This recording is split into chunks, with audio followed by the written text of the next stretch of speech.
bakunzi mwese muri ko murakurikirana ibiganiro kuri Kazoza FM turabaye kaze mu kiganiro ngerurira aho uyu munsi tuza kuvugana ku bijanye n'umwuga wo gushushanya. Umwuga wo gushushanya numwe mu myuga ibeshaho abantu benshi ku isi muri kino gihe, kandi ni kimwe mu bintu donc ibintu abantu bafise uburyo bitwa bagwiza tunga ku isi bashaka canke bahora barondera ivyitwa amatablo mu gifaransa canke ibicapo bahora babishira mu mazu yabo ugasanga babimanitse. Bamwe mu bantu bitwa mu gifaransa aba peintre, no kuvuga abashushanya, baramenyekanye cyane mu binjana bishitse bakamenyekana ku isi hariho nka ba Picasso, ba Monet, bafise ibicapo vyabo ivyo bashushanije bakoresheje irangi gushitsaho ivyo bashushanije bigugwa amahera menshi, amamiliyoni y'amadolari menshi, aho bishizwe ahantu bitwa mu magaleri. Rero muri ubwo buryo nyene urwaruka canke n'abandi bantu b'abanyafrika barafashe iyo nzira kugira ngo uyu mwuga bawukore bawujemwo, kuko n'umwuga ubeshaho kandi ushiye kwinjiza uburyo. Uyu munsi rero tukaba twatumye umwe mu barundikazi, umwigeme ashushanya, n'umupeintre. Uyu mwigeme akaba yitwa Divine Nduwimana. Turaguhaye ikaze mu kiganiro ngerurira Divine. Murakoze cyane. Ku bantu batakumenyereye canke bagomba kukumenya ko washitse mu kiganiro ngerurira, twagomba ubibwire kuri uyu mugoroba, mbega Divine ninde mu majambo make utwibwire. Amazina yanje ni Divine Nduwimana, nkaba ndumushushanyi niko bavyita mu Kirundi. Ego mugabo hambavu y'ivyo ndumu ingénieur agronome, ndiko nkurikirana ibintu by'uburimyi, ndiko ndanakurikira master mu gihugu ca Kenya.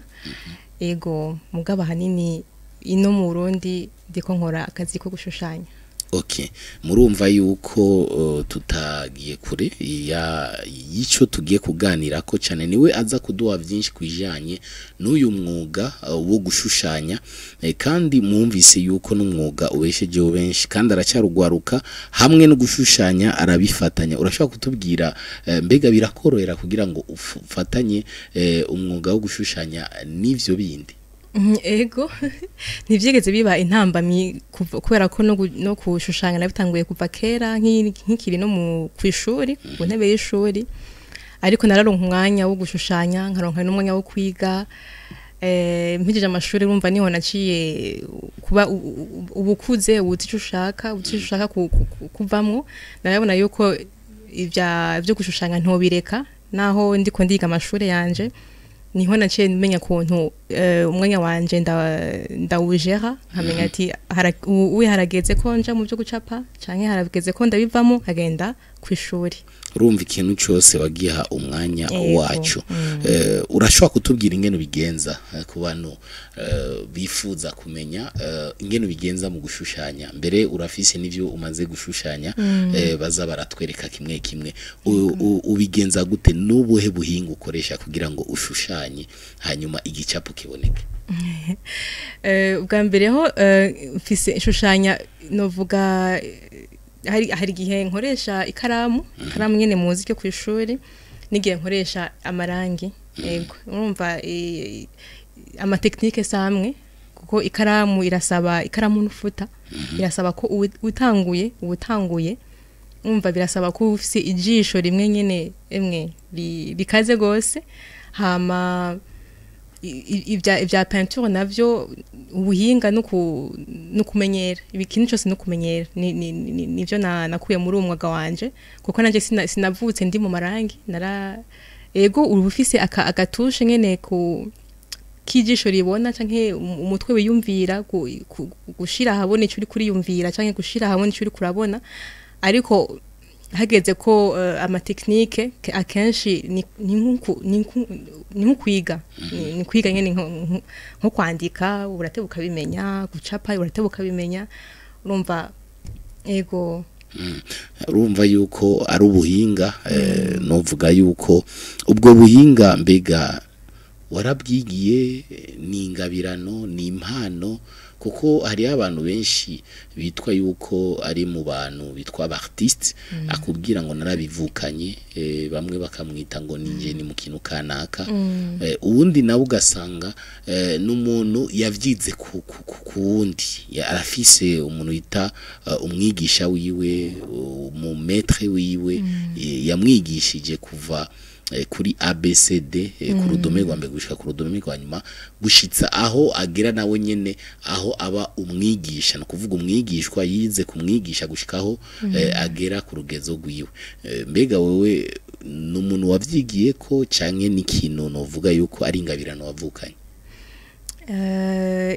bwa mbere narabikora ndi jenyene urumva bisigura ko ni ibintu vyiyadukije muri jewe yego nk'ivyo gucapisha ikaramu byo urumva byatanguye ku ntebe y'ishuri kugira ngo umwarimu ntamfate ndiko ndasamara nicyo gituma cankoresha istilo urumva nkoresha ikindi kintu acavuga ati cyo kintu uriko urakoresha si uriko urasamara cyo gituma ariko arasigura canke yibereye mu bindi vyiwiwe je namfise stilo ndiko ndamucapa wanashaka canke ndiko ncapa ivyo ndiko ndabona imbere yanje hanyuma après amashuri quand même naragiye muri ico gihe hariho groupe niko novuga yitwa Chacarte yarahuza aba artiste benshi bakuri bitandukanye basika amarangi bacapisha amastilo bacapisha amacrayon ico gihe rero niho mvuga yuko byaranyongereje harico byanyongerereje kuko twariga hariho twigisha gucapisha ikaramu bigenda uku ucapisha crayon bigenda uku kandi uri kumwe n'abandi benshi usanga ntihabura utuntu uriga ku wundi utora ku wundi gushika rero ushike ku rwego uvuga ati nanje ndashoboye kwikorana je nyene nagomba kumenya muri uwo mwanya urugezo uko wavuze yuko mu gucapa hari urugezo rwo gukoresha ikaramu yita crayon hariyo no gukoresha ikaramu y'irangi yitwa stilo hariyo no gukoresha amarangi urashobora kutubwira ingene wavuye mu rugezo rumwe uja mu rundi ego ivya crayon byahiranye no mu mashuri mato hari twita école primaire kubumva nivyo twakoresha mu gucapa no muri mu mashuri yisumbuye école secondaire nawe twakoresha crayon ndavyibuka ariko nibaza ko biherana n'umwaka w'icumi donc à l'époque sinzi ukuntu bavyita 10e yiwacu niho byahirana no gucapisha crayon nakuye dessin tout court hanyuma tugiye muri za première zande hage ntushobora nta ko ya dessin ibigisigaye urumva je mugabo naguma numva mengo ndashaka kuguma capa cyo bituma naciye mpindura ndaja muri stilo kubera nari niga nari mu ishuri na capa ndi mu ishuri sinayikoresha crayon cyane nkoresha stilo hanyuma mvuye muri ayo mashuri yisumbuye niho nahura nyene n'abandi kuko sinarinzi peinture sinari bwa ntawe wari bwayinyigishe rero nkuye n'abandi nkabona nabo nyene barabikora kandi nkabona ni vyiza nkabona n'abandi baragira nk'amakomande y'amaportrait ya peinture nanje nkiri muri stilo narumva umengo hari ico banjyanye cyanda vyiga n'ingoga na peinture ndayiga kugira ngo hose bemeze neza ushaka dessin ya stilo ndayimuhe ushaka ya peinture ndayimuhe byose bemeze neza urumva yuko bitoroshe ku bantu novuga yuko ari kuvyiga uyu munsi umuntu nka jewe ntabitanguriye muri mu mashuri y'intango nkaba narayigije yisumbuye nk'abandereje na kaminuza urashaka kunyizeza yuko ari ikintu no kwiga kugira ngo ndagikore naho ntoci ku muhinga nkawe ariko nkashora umunsi umwe najewe kuzocapa isura y'ifoto yiwanje canke y'umuntu w'umugenzi jewe nibaza ko bishoboka yego turakoze cyane ko twizeza hanyuma mu gushushanya nibiye bikoresha uyu munsi wewe nk'ushushanya ukoresheje watubwiye gukoresha ikaramu mbega uca ikaramu yicapa kubiki ni kubitambara ni kubipapuro ayo marangi mukoresha mu gushushanya mukoresha ibiye bikoresho kugira twe tubone gusiga icapo kiri ngaho nibiki mukoresha nibiye bikoresho mukoresha hanyuma muca kimwe urashobora kitubwira nico gikora umva hariho nk'ikaramu umuntu acapisha ikaramu arakeneye iyo karamu nyene arakeneye n'igipapuro cera ibipapuro byera biri gutandukanye hari bisanzwe nyene tuzi vya A4 hariho n'ibindi nyene biri specific kuri dessin nyene bavuga ati ibi ni byo gucapirako yego hanyuma kugira ubone nko ucapishe nk'ikaramu kugira ubone urahaye umuntu igicapo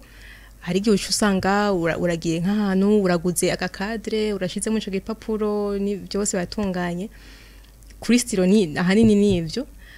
kuri peinture naho nyumva ho biratandukanye cyane kandi biranagoye ibikoresho umuntu arakoresha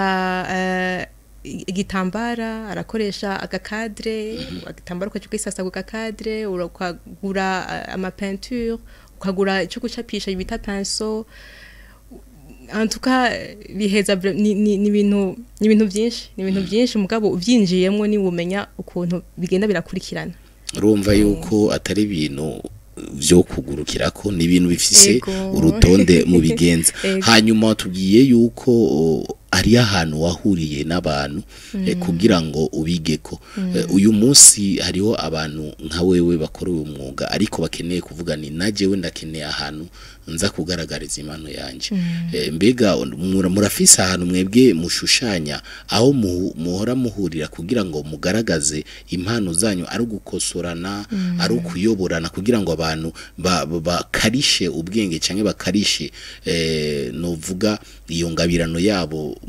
mu kubigenza neza ego ubu sinzi sinibaza ko ari kigo canke inzu yavyo yoba ihari ubu sinibaza ko yoba ihari nizoba zihari nibaza ko batadushikira gose batariko radushikira gose kuko nabanda bizi ariko nanje aho iwanje naragize ati reka ngire entreprise kuko ndafise entreprise yanje yitwa Divine Do Art House yari muri yo donc iri muri yo ntumbero nyene yuko umunsi umwe nanje nzogira ikintu nkakoranya aba artiste tugakorana tukahana imitwe tukaraba natwe ko twogera ku rugezo rw'abandi artiste hanze aba artiste barakomeye saba bongene b'imiziki aho ino niho tubona umuziki ni uteye imbere gusumba muga ahandi mu bindi bihugu n'aba artiste bacapa bo usanga bakomeye gose ego ni muri yo ntumbero rero nanje ni entreprise mu migambi fise ya itari n'iyakure shaka ko tugira akantu ko guhura n'abartiste bari mu mihinga itandukanye twumvise yuko organiza ibitera musinzi ama event y'abantu bacapa urashaka kubitubwirako ego ni bavyita paint and sip ni mu Congereza sinzi ko mu Kirundi no bishobora paint no bivuye kushushanya akoresheje amarangi hanyuma sip naho ni uri kuranwa ufise nk'aka vin canke yindi cyo kunwa cyose wifuza bikaba muri ari ahantu environnement nyene akenshi nkunda kubikorera ahantu hari akanature ahantu hari n'akazi kikoroshe kuko ni novuga ati ni gikorwa caje ku no naciyumviriye nk'ushaka kuruhura abantu kukumva gucapa biratuma uribagira ibintu waruvuyemwo uribagira ingorane warufise kuko wewe uri impande ya tablo yawe umva nta kindi kintu ushobora guswa kwiyumvira atari ngira gute ncapa gute uyu muntu ndamgira gute ego akenshi ni muri yo ntumbero nazanye ico ki evenement mu kindi sinzi ko navyita hanyuma hamwe no gutegura ivyo bintu utubwiye ko hari ahantu abantu bategerezwa gucapira mbega ivyo mukora mubikora abantu bariko barabaraba canke mubikora muri wa mugwi wanyu w'abashushanya oya jewe ndabikora ku gatwe kanje abantu ndatumira abantu bakaza nkabandi imbere yabo ndiko ndababwira ukuntu tugira ducape ndabereka etape par etape uhageze iki hanyuma à la fin ukabona nyine turafise amatablo twese ashaka kumera nk'ayasa yego donc bivanye no kumwe wese creativity yiwe aho igera je ndakugeza ku sindaguhereza tablo yawe hariho igice ndababwira ati ubu rero nimushiremo ivyo wanyu namwe yego hanyuma Mwandi majambo uba nkuri kurabayobora mu byo bakora hanyuma hari ibindi bibazo twagomba yuko mutubwira ku muntu akoresha irangi ni nubuhe na marangi yose ndashobora kujya mu buyenzi nkarondera irangi bariko bampaye nzosiga mu nzu nzosiga kwibambaza cyangwa hariho ubwoko bw'irangi mukoresha kugira ngo umuntu mu gucapa muzane ishusho risa neza yego amarangi aratandukanye gose hariho twe dukoresha muri umwuga wacu hariho bayita ngo peinture à eau ni nkaya ubona basigisha ku mazu nawe nyine arakora mu gushushanya hanyuma hari n'ayandi bita peinture acrylique yoyo ino nta ntuzi yakora ntituraronka izini yakora iva ego ava hanze ayo nyine donc ayo acrylique niyo nyine twari dusanzwe kuba twokoresha nk'abartiste bari professionnel ariko kubera ko nyene bizimvye canke tutanaronka n'ukuntu byo bishikino umuntu yacaye yaranje ukundi akatora ayo marangi yandi bita peinture à eau mbega urakunze kuronka abantu baguha amakomande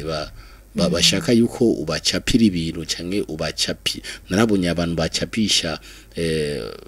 imiryango yabo cyangwa akavuga ati jewe nshaka ishusho yiwanje imeze nk'ifoto hari abantu baba bakoze mariage cyangwa bavyaye umwana bagashaka yuko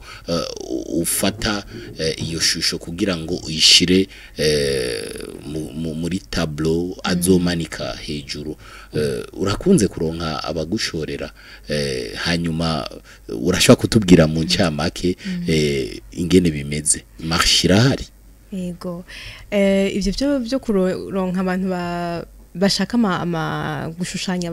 igishushanyo cabo canke c'imiryango yabo nivyo natanguriyeko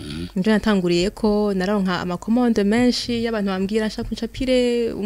umutambukanyi wanje afise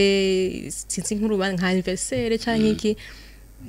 marche vraiment irahari iruzuye n'abantu benshi bipfuza ku muryango wabo ubumanitse muhira muri salon canke akaganuke guha umugenzi wawe igicapo marché no kurira hari ni nyinshi bon nivyo nanatanguriye ko ubu mbwa narabigabanije gatoye kuko umwanya sikirenga ariko ego marché irahari gose hanyuma hari abandi bantu tubona mu bashushanya agenda mu gahinga akavuga ni jewe ndagiye kurondera ikintu nokora gitandukanye n'ivy'abandi twabonye ari abashushanyi bakomakomeye ku isi bitwa ba Picasso bitwa ba Monet yaragenda ugasanga azanye ishusho twovuga yo mu kibano canke mu gahinga ikintu twita environnement nature hanyuma azanye imisozi acafye ukabona uruzi harimwo amasamaki hamwe nyene ubiravye aho hantu ugaca winjira muri ico gishusho ugaca wibona ugaca utawura nivyo ashatse kuvuga atarinze no kubigusigurira kandi ubuhinga akoresha ugasanga ari ubuhinga bwo hejuru mbega uragera muri ugo rugezo uvuga ni jewe reka ngende gukora ibintu bizotuma n'abandi baba inspire babona peut-être ubwiza bwo mu Burundi babona ubwiza baca bumva novuga imibereho y'abarundi ingene bariho babayeho kera ingene babayeho uyu munsi ibibazo bahura navyo ugasanga byose biri muri kijya gicapo kuko nico kintu uri wacafye nico kintu wagaragaje twovuga nk'ama emotion washizemo uragera kuri ugo rugezo urugezo rwo kuja kubirondera jewe nyene ubwanje ntago ndagerako ariko ndashobora nko kwiyumvira ati hariho nk'igicapo mfise cerekana abatimbo bariko baravuza ingoma ariko sinagiye kubaraba si kuvuga ngo naravuye aho ndi ndagenda kuvyirabira oya ni nko gufata nk'ama image nkabona ati ingoma bayicapa uku umuntu ariko aravuza ingoma bayigira uku hama kikaca kiza ki ari abatamvyi b'ingoma ariko baravuza donc ikerekana nyene akaranga kacu yego urumva yuko na wewe hariho ibigumbagumba ushira mu bicapo vyawe ikindi kibazo twari dufise kubijanye hariho aba artiste bamwe bamuvuga ati aba n'aba modele banje mu bintu bijanye n'abacafye ni nk'umuririmbyi avuga ati jewe nakayatumye ishaka najewe kwinjira mu vyo kuririmba ukini cinema ukina theatre tindiko ndamuraba naka naciye numva muri jewe ikintu gishaka kugira wewe nk'umushushanyi ni bande mu bashushanyi bakomakomeye amazina azwi wovuga uyu munsi yuko uvuze ati jewe uyu ndashaka kumushikira ku rugezagezeko jewe rero aho sinigeze ndahagarara ko cyane yego jewe mu mwuga wanje naraba jewe mugabo ivyo nibaza ko byatumwe yuko no mu Burundi nta citegererezo cy'umudamu kuko navuga ati uyu mwuga abadamu ni bakeya muri uwo mwuga urumva sinogenda kurondera citegererezo c'umuhungu reka ndayo citegererezo c'umudamu ariko naramubuze hanyuma bica bintera uwo mutima wo kumva umengo nta citegererezo na kimwe jewe ngiye kugira reka ni jewe ubwanje nihange jewe ubwanje nyene hanyuma nanje ngiyanze ucitegererezo c'abandi mbega vyarakoroheye nk'umwigeme gukora ico kintu kuja muri uwo kugaragaza impano yawe umuryango wabifashe gutige wavuga ati divine ivyo rimwe nibiki yego ndibuka ko hari igihe bananyegeza n'ivyo aho ivyo nacapirako bakabinyegeza kugira ngo nk'ikiciga mugabo barabona umengo ndabita ku mwanya mwinshi hakwiga ndiko ndacapa urumva biyumvira yuko bizaba bigusamaza yego bizaba bisamaza mugabo imana zanje no mishwe narabitora yego nico gituma ntibasubiriye kubishimangira ko gose nubu ndaciga amashuri yanje ariko rabona yuko ngenda hirya no hino ncapisha abantu ngira ibiki ntibarigera basubira kumbera intambamye urumva yuko bari mu bagushigikira hanyuma ikindi naco hari abantu bafata umwuga w'abashushanya yuko ari nkinamico yuko umenga muri ko muratakaza umwanya no kwinezereza nta kintu birimwo nta kazoza birimwo bobo ubabwira iki muri umwanya kuko hari abantu badashikira urwaruka badashikira abana babo bavuga ngo nta kazoza birimwo ariko uyu munsi wo urumva yuko ari ikintu kirimwo kazoza kirimwo uburyo kandi urabigaragaza kuko ni impano umaze kugaragaza imaze guhuza n'abantu batandukanye kandi ukabonamwo yuko n'ubuzima burimo abo bantu bo babwira iki abo bantu babwira yuko ndanabatahura cyane gose kuko uri nk'umuvyeyi nta kuntu kumwe wari kumwana ngo aje muri ibi bintu nawe utabona umwe muri bo uwo byatejeje imbere ndavuga nko muri iki kibano mu Burundi dufate mu Burundi ugiye kuraba nk'umwana ariko arakubwira ngo je ngo cango ngo kuzo umushushanyi umuvyeyi arakubaza ati ninde mushushanyi urabona yibeshejeho kugira tumenye ko twokureka nawe ukabandanya urumva ikibazo si cabo bantu ahubwo ikibazo ni twebwe aba artiste nuko twokwigaragaza tukabereka ko nyene uwo mwuga ushobora kudutunga yego nubwo tugatera imbere natwe tukabibereka hako abari bo bavyumvira kandi atanaho bariko barayibona ko bishoboka hari ikintu mu Faransa bakuze kuvuga perspective d'avenir kazoza kiwawe muri uyu mwuga ukabona gute mu myaka 2 mu myaka 3 mu myaka 10 iri imbere uyibona he novuga jewe ubu intumbero aho ndiko ndaja ndiko nibaza ko ndiko ndasubira inyuma ndiyumvira Divine wa kera ico yarabuze je narimbuze citegererezo ubu ndiko ndiruka ko ntihagire uwundi mu artiste abo umuhungu cyangwa umukobwa azobura yaje ni yava azofise ingabirano mugabo ntamenye ngo cangaha canke ndandaza ibintu byanje gute mpura n'abantu gute ni muri yo ntumbero nagize entreprise yiwanje donc à part ko nzohuza aba artiste aussi nashaka ko duhana twungurana ubumenyi tukamenya ati rero imeze uku turashobora kuyikuramwo amahera bimeze uku nuku donc umuntu nkazobacira inzira y'ukuntu umuntu ashobora kwiteza imbere na muri iyo ntumbero nyene nibikuri kurategura muri iyi misi navuga yuko hariho nka formation y'abartiste iri mu kuza mu misi iri imbere vuba cyane nibaza ko ishaka ko aba ariyo ntango donc base duhera ko ntumira abartiste baze tumenyane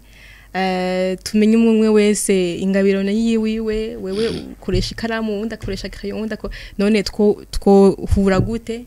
urumva yego Divine urashaka kutubwira nibiki muri ko murategura muri iyi misi ku bantu bifuza kumenya ibikorwa byanyu yego hariho événement d'ailleurs teguwe ejo événement yo Pentensip nyene nejo kuri muri Liam restaurant ni aha kuri boulevard de l'Uprona bizotangura 18h30 kwinjira n'amahera ibihumbi 55 55000 francs bu ego niho novuga niryo huriro ry'abantu atari abantu ba artiste bacapa mugabo niho ni tuzohurira abantu bakunda gucapa n'abatabizi bose kugira ngo twinjoyinge ivyo dukura muri kuko ni byinshi gose ni biraruhura mu mutwe ego karibu kandi nivyo ego hama wewe uyu munsi urabona yuko uri umwigeme kandi abigeme benshi ntibari nkuko ari kurabivuga muri uyu mwuga wo gucapa naho tumaze gutumira nka 2 cyangwa 3 ngaha kuri Kazo FM kandi turanabakeje kubona mubandanya muba ico nuvuga inkingi nikiki wohanura abigeme bagenzi bawe bavuga yuko natwebwe dushaka kumera nka Divine mu gusozera kino kiganiro cyacu niye mpanuro batekerera bigeme cyane ariko nugwaruka gose yego abigeme cyane abigeme no babwira yuko uyu mugasu nta gitsina ufise sumugabo sumuhungu sumukobwa twese ningabirana ibiri muri twebwe nkuko no babwira ati nkuko nanje bambona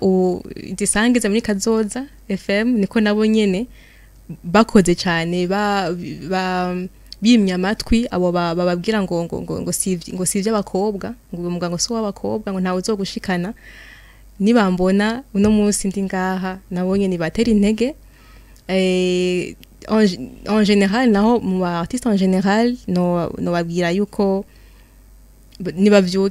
nibavyuke turasinziriye gose nibavyuke dukorere n'abana bacu ko n'abana bacu ibintu nibatse ko biri genetique n'umwana wacu azoshobora kuvukana iyo ngabire ariko natabona umuvyeyi wiwe nawe nyene hari aho yamushikanye nawe nyene ntazogira iyo pain yukumva yuko yobigira nk'umwuga yego murakoze cyane Divine kubona mwitavye akamoka radio Kazo FM ukaba tugeruriye byinshi mu kiganiro ngerurira twizere ko n'ikindi gihe tukazobatumira muzoza kutugerurira byinshi yego cyane mwakoze turabashimiye mwese mwariko murakurikirana ikiganiro ngerurira yari Tiahinzi Sabirana ariko ndakibashikiriza mu buhinga bw'ivyuma ariko ndayifashwamwo na Tunga niwe yatuma amajwi abashikira neza hariya mu buhinga ngurukana bumenyi Patrick niwe yari karadufasha kugira ngo amasanamu abashikire twizere yuko mumerewe neza turabaye mwiriwe kandi twongeye kubasezerana ubutaha kandi jewe ncanda kwipasisha Kazoza FM, be your own boss.